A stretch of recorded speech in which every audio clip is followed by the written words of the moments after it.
Attention gamers. Don't quote me on this, but I assume when Riot came up with the idea to rework Ravenous Hydra, the big boss in charge was like, let's just put one of the useless interns on it because all the good employees need to work in the skins department, or on buffing Luxmore. But the thing is, this intern never played League before, but he really wanted to meet CEO Nazek, so he crafted a flawless plan in his head. He would just look at all the other items and copy stuff from random ones. Attack damage and ability haste seemed pretty standard, he thought, but then the idea of Omnivamp just sounds better than Lifesteal because Lifesteal would be favorable for ADC players, and he knows his co-workers love screwing over that role. Plus this way random AP champs like Katarina and Akali will have a 75th option of items that are broken on them.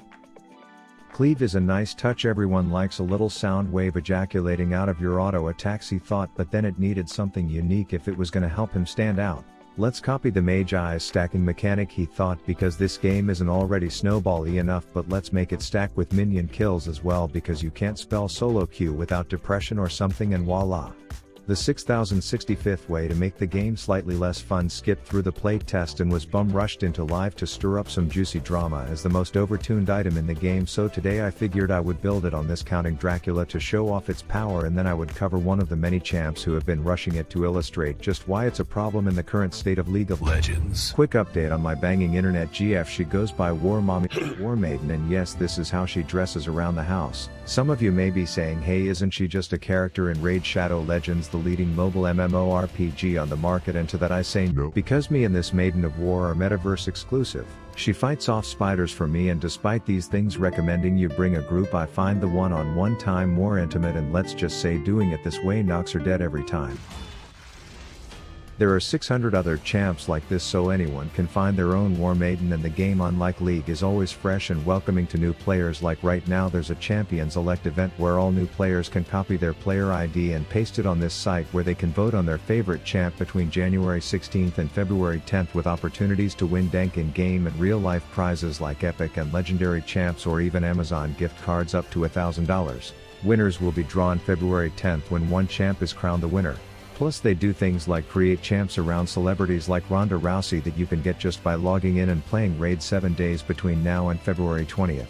Check the available promo codes below for new and old players. So use my link below or scan this QR code to give Raid a try, and you'll get all these bonuses worth $35, including silver gem skill tomes and a dank free champ today. Alright, now as I mentioned, I would be taking us all back to our fondest toddler memories by first counting to 4 on repeat in the first game, and unfortunately this fat ass Fitzpatrick was gonna be the one who had to hear it, but after shoving him in more than a tampon in a bloody nostril, I decided to roam like a horse without a herd dog to assist my own team's dog in tying down this metal moron and making him eat liver so that we can all lie about taking steroids and get rich from it. Zed was looking to get fed, but due to a majestic minefield I was he who left fed while Zed was nothing but dead. Green eggs and ham. Then I'm loitering around mid because the boys are in town, but I'm too socially awkward to actually hang out with them, but I know that nothing rips an enemy team apart more than their mid laner saying why the piss is their entire extended family paying me a visit, and I wanted to be a part of that. But then I had a little run-in with obese O'Reilly, who was all like, let me guide you to my favorite pub, it's just down this river, and once your friends leave us alone I'll show you my favorite things to drink. And I'm like, Guinness? And he's like, Guinness what? And I'm like, getting this dick in yo mouth omega lol, and oh yeah, my boys were there too. Anyways, I then had some Gryffindor baby genocide to attend to, only for their jungler to come in and say eeny meeny miny moo, which is a joke because he chose Alistar to go in the closet, and Alistar is a cow for those of you remedial idiots not following me while I was busy following the lead suspect with plans to secure my for Gangplank to steal my kill. At this point I build first item Galeforce with the plan of getting fed and then building Ravenous Hydra and claiming the item is super OP, standard YouTube stuff, but the issue with that plan was a cash flow problem.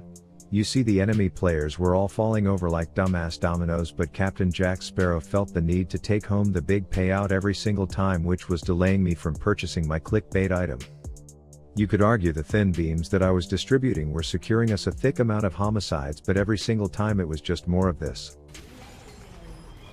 But thankfully their Samiro was fed, as is tradition with any champ designed after 2020, so I made like a supplement company and went ghost, only to come back and only when I knew my purple drank would do the trick. Zed then won the Dumb Shit of the Year award by drawing his X on the ulting Alistar while I was watching like a fragile vase on the edge of a coffee table 2 feet over, and after I casted an equally useless ult, we made him jump once and then sent him back to base. Anyways, they desperately want this to turn into an ARAM, which is cool by me. I have the ability to zoom out and do dirty things, and by dirty things I mean whiff a stunned target then overshoot the third before getting cock-blocked on the finale and then just resorting to get my kills in a way that doesn't require more brain power than just right-clicking a few times.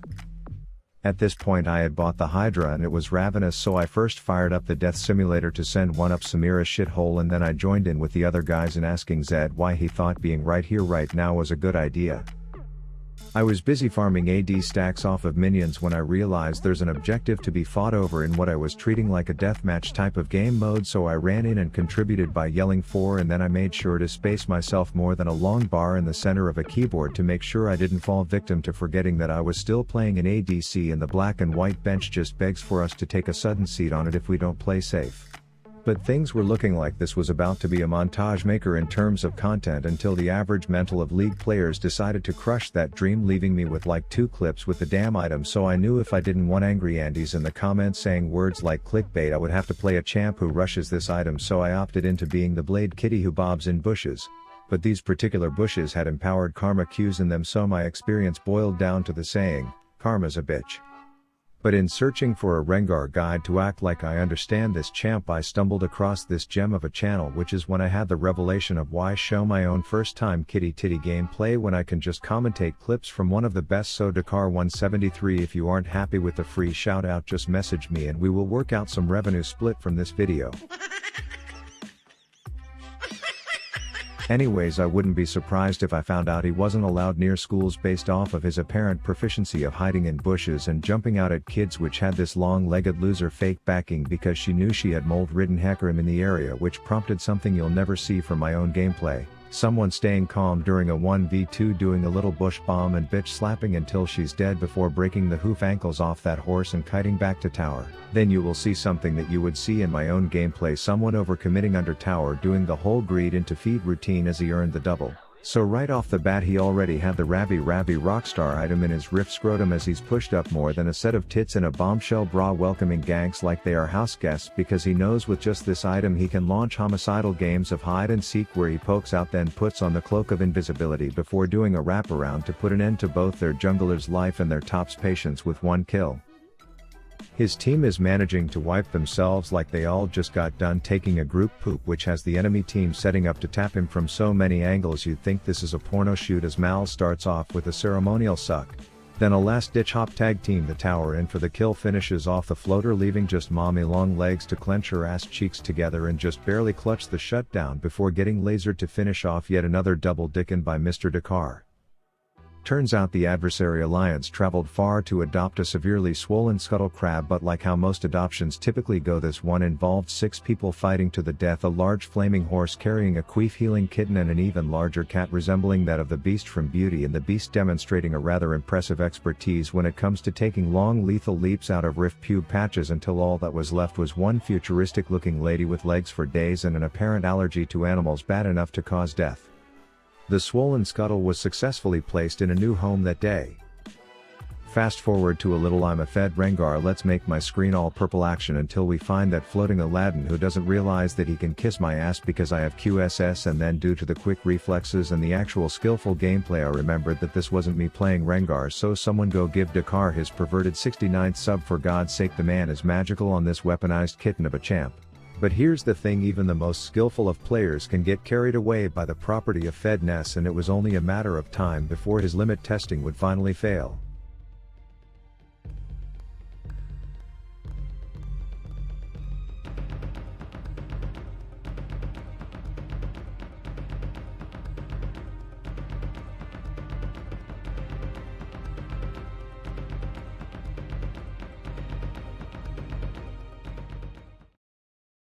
Anyways, he's now cosplaying Andrew Tate and the enemy jungle camps are like women, aka he believes they belong to him, but not everyone is happy about that mentality, and I wouldn't expect a ghostwriting kitty to be the one willing to die on that particular hill, but it just goes to show that he is definitely fed enough for me to say Ravenous Hydra is a problem, right?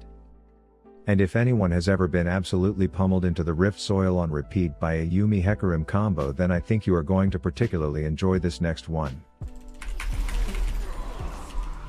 So yeah, throw one more quarrel into the mix that could be classified as a team fight until he entered the lens, but then it was just remembered as a massacre from then on out. And with that, I just want to say thank you to Car for being a stud. Let's duo sometime so I can inflate my rank, and to everyone else, go build Ravenous Hydra so the intern at Riot can meet Lil Nas X.